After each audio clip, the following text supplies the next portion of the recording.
Zelda Paradox. Template proposed deletion. Concern equals no such thing as Zelda's Paradox, no peer-reviewed articles which review to this concept as Zelda's Paradox.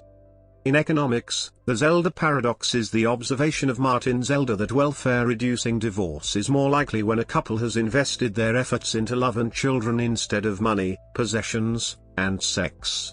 Divorce is considered to be welfare-reducing when one spouse's desire to remain married is greater than the other spouse's desire to obtain a divorce.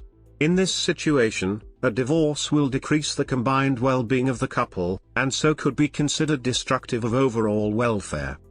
Bargaining in marriage.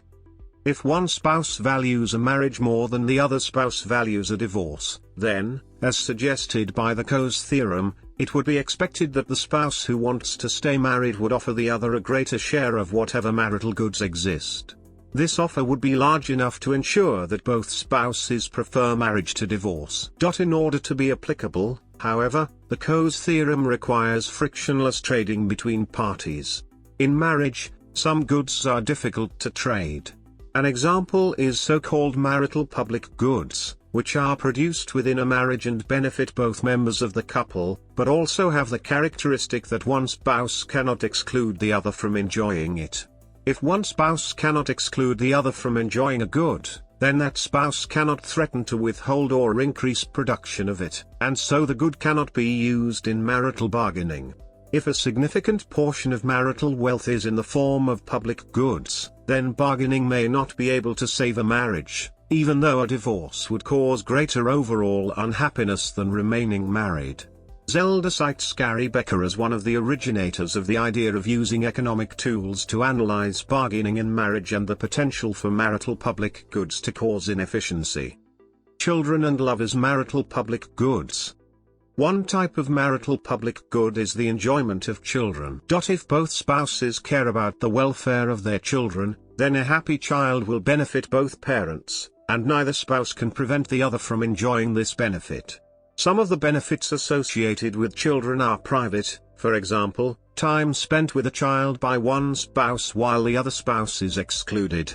If spouses' love for each other is largely a public good within the marriage, then it also cannot be used to bargain to save a marriage. The Paradox. Zelda describes two aspects to the paradox. First, marriages may end in divorce even when the combined welfare of the couple would suffer from divorce. Second, the more effort a couple puts into those activities usually considered most central to marriage, such as love and the raising of children, the more likely it is that a suboptimal divorce will occur.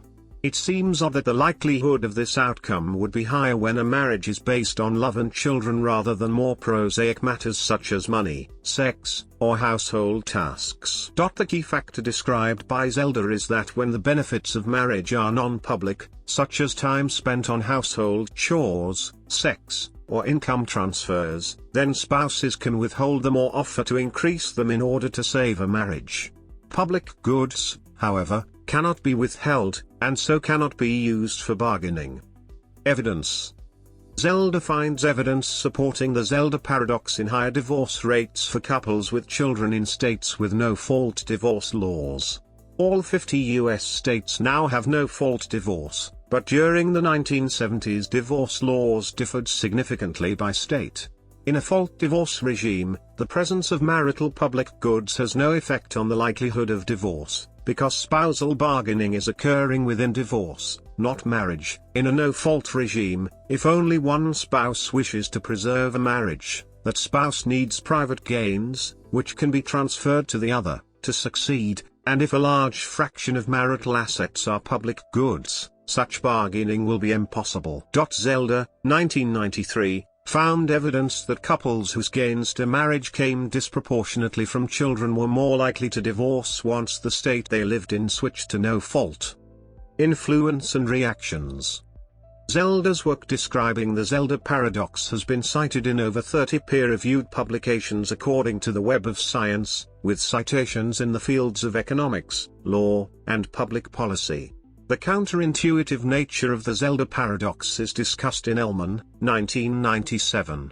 Ellman suggests that wives' advantage in the granting of child custody after divorce may reduce husbands' motivation for divorce, offsetting the effect identified by Zelda.